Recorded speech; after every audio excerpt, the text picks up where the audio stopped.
আমি নিজে বলছি, আমার বুঝ হওয়ার পরে আমি কারো জন্য এতটা কাঁদি নাই।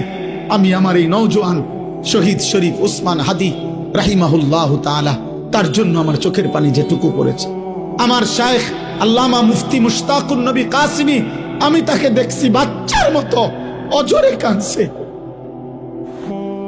একসাথে ভাত খাইতে বসছি, ভাতের থালার সামনে পর্যন্ত হুজুরে দেখছি কাঁদতেছে। কয় মাওলানা, আমি তো ছেলেটারে ভুলতে পারছি না। আজকে তোমরা দেখছো, সারা পৃথিবী দেখছে, একজন 33 বছর বয়সের যুবক।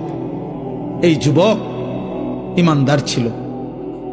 আমার প্রিয় ভাই, আমার কলিজার টুকরা ভাই শহীদ শরীফ উসমান হাদি রাহমাতুল্লাহ আলাই, এই নওজোয়ান ইমানদার নওজোয়ান 5 ওয়াক্ত নামাজ সে পড়ত প্রতিদিন। খুদার কসম, ফজরের নামাজ সে জামাতে পড়ত। ফজরের জন্য বন্ধুদেরকে ডাকতো।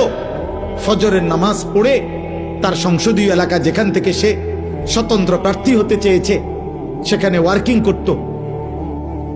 যেদিন গুলিবিদ্ধ হয়েছে সেদিন তো সে জুমার নামাজ পড়ে আল্লাহকে সেজদা দিয়ে মসজিদ থেকে বাইর হয়েছে। এর কিছুক্ষণের মধ্যেই সে গুলিবিদ্ধ হয়েছে। সে হাফেজে কোরআন ছিল, তার বাবা আলেম ছিলেন, তার বড় ভাই আলেম, সে মাদ্রাসার ছাত্র ছিল, সে আল্লাহকে ভালোবাসতো, পাক্কা ইমানদার ছিল। তার হৃদয়ের সবটায় দেশপ্রেম, মাতৃভূমির 1 ইঞ্চি জমিন, মাতৃভূমির 1 ইঞ্চি জমিনের আজাদি, স্বাধীনতা, সার্বভৌমত্ব সে দিল থেকে চেয়েছিল। তার বক্তব্য এটাই ছিল যে আমি আমার মাতৃভূমির 1 ইঞ্চি জমিন আমি কাউকে নিতে দেব না, নিতে দেব না। এক যুবক আল্লাহকেও রাজি করেছে, মাতৃভূমির প্রতি ভালোবাসা দেখাইছে। ঈমান এবং দেশপ্রেম, এই 2 জিনিস তার মধ্যে একত্র হওয়াতে, তোমরা ভাই বলো, একটা ছেলে বলো, তোমরাও দেখছো, আমরাও দেখছি, গোটা বাংলাদেশের লক্ষ লক্ষ আলেম, মুফতি, মুহাদ্দিস, পীর, বুজুর্গ, আউলিয়া, ইমাম, খতিব, মুয়াজ্জিন, তালেবে ইলম, হাফেজে কোরআন, বুড়া মানুষ, জওয়ান মানুষ, বাচ্চা মানুষ, আরে বাবা, এই জাতির 18 কোটি মানুষ মনে হয় তার জন্য অঝরে চোখের পানি ফেলছে। আমি অসংখ্য আলেমের মুখে শুনছি, আমি নিজে বলছি, আমার বুঝ হওয়ার পরে আমি কারো জন্য এতটা কাঁদি নাই। আমি আমার এই নওজোয়ান শহীদ শরীফ উসমান হাদি রাহিমাহুল্লাহ তাআলা, তার জন্য আমার চোখের পানি যেটুকু পড়েছে। আমার শায়েখ আল্লামা মুফতি মুশতাকুন নবী কাসিমি, আমি তাকে দেখছি বাচ্চার মতো অঝরে কাঁদছে। একসাথে ভাত খাইতে বসছি, ভাতের থালার সামনে পর্যন্ত হুজুরে দেখছি কাঁদতেছে। কয় মাওলানা, আমি তো ছেলেটারে ভুলতে পারছি না। তাইলে বলো ভাই, এত মানুষের চোখের পানি ঝরছে একজন ইমানদার যুবকের জন্য, তোমরা দেখছো বাবা। অতএব তোমাদের কাছে বলি, বাপ, মরিলে এমন মরাই মইরো, বাঁচলে এমন বাঁচাই বাইছ। এই পৃথিবী তোমারে মনে রাখবে না রে আব্বা।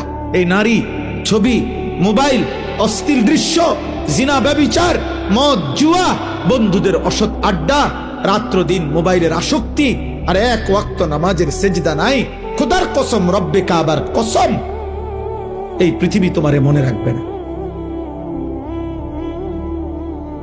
তোমারে মনে রাখবে, পৃথিবী শ্রদ্ধা করে না। দুনিয়া তো নাফরমানও ভোগ করে, কিন্তু পৃথিবী তাকে সম্মান করে না। ফেরাউন, এই নাম, এই বেঈমান, তো পৃথিবী ভোগ করছে। সে তো বাদশা ছিল, কিন্তু আজকের পৃথিবীতে কোনো মানুষ মুসলমান দূরে থাকবে, কোনো মানুষ কোনো কুত্তার নামও রাখে না ফেরাউন। এই পৃথিবীর কোনো কুত্তার নাম নাই ফেরাউন। এই পৃথিবীর কোনো কুত্তার নাম নাই নমরুদ। এই পৃথিবীর কোনো কুত্তার নাম কেউ আবু জাহেল রাখে না। এই পৃথিবীর কোনো কুত্তার নাম কেউ আবু লাহাব রাখে না। কিন্তু 1450 বছর আগে এক গোলাম, কৃতদাস, হাবশি গোলাম, নিগ্রু, কালো গোলাম, সে আল্লাহকে রাজি করেছে। নবী সাল্লাল্লাহু আলাইহি সাল্লামের ভালোবাসা বুকে নিয়ে কবরে গেছে। আজকে 1450 বছর পরেও পৃথিবীর লক্ষ কোটি ইমানদারের সন্তানের নাম বেলাল। বেলালের কোনো আঞ্চলিকতা নাই, বেলালের কোনো সীমানা নাই। বেলাল সারা পৃথিবীর, আবু বকর সারা পৃথিবীর, ওমর সারা পৃথিবীর। 1000 বছর পরেও ইনশাআল্লাহ মনে রাখবা, এই মাটির যদি আরো 1000 বছর পরেও এই জমিন, আমার বাংলার জমিন টিকে থাকে, তো 1000 বছর পরের বাচ্চাটাও ইনশাআল্লাহ শহীদ শরীফ ওসমান হাদির নাম জানবে, ওকে চিনবে, ওকে চিনবে। জুনায়েদ বাগদাদির নাম সবাই জানে, বাগদাদের আর কোন ধনীর নাম কেউ জানে না। বাইজিদ বোস্তামির নাম সবাই জানে, বোস্তাম নগরীর কোন সম্পদশালী ক্ষমতাধর ব্যক্তির নাম কেউ জানে না। আব্দুল কাদের জিলানী রাহমাতুল্লাহ আলাইহির নাম সবাই জানে, কিন্তু ওনার ওই বাগদাদের, ইরাকের ওই সময়কার কোন ধনাঢ্য ক্ষমতাধর কোন ব্যক্তির নাম পৃথিবী জানে না। রাবেয়া বসরির নাম সবাই জানে, কিন্তু ওই জামানার কোন সুন্দরী রূপসী নর্তকীর নাম পৃথিবী জানে না। বেঈমানের নাম থাকে না, নাফরমানের নাম থাকে না, ইমানদারের নাম কলিজায় কলিজায় বসে যায়, ইমানদারের নাম আরশে আজিমে লেখা হয়ে যায়। ফেরো, তুমি ফেরো, আল্লাহর দিকে ফেরো, আল্লাহর দিকে ফেরো। আমি বড় আশাবাদী, একটা একটা নওজোয়ান ফিরবে। আগামী দিনের স্বপ্ন দেখি আমরা,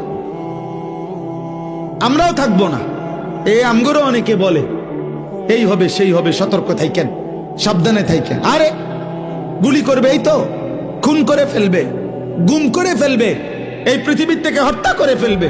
আমি তো স্পষ্ট বলছি, যাই করো বেঈমান, যাই করো, যেই কোনো আলেম, যেই কোনো ইমানদার, যেই কোনো সাহসী বাংলার স্বাধীনতাকামী আধিপত্যবাদ বিরোধী বাংলার যেই কোনো ইমানদার যুবককে যাই করো, গুলি করো, খুন করো, শহীদ করো, হত্যা করো, গুম করো, হারিয়ে ফেলো, আর কোনো আলেমকে যাই করো, শেষ পর্যন্ত তাকে তো তুমি আল্লাহর কাছেই ফেরত পাঠাইবা। আর ওই মালিক ইনসাফ করবেন, ইনসাফ করবেন, তিনি জুলুম করবে না।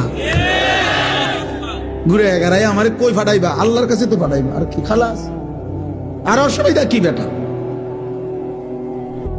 হ্যাঁ, গুলি করো আর ফাঁসি দাও, পাঠাইবা কার কাছে?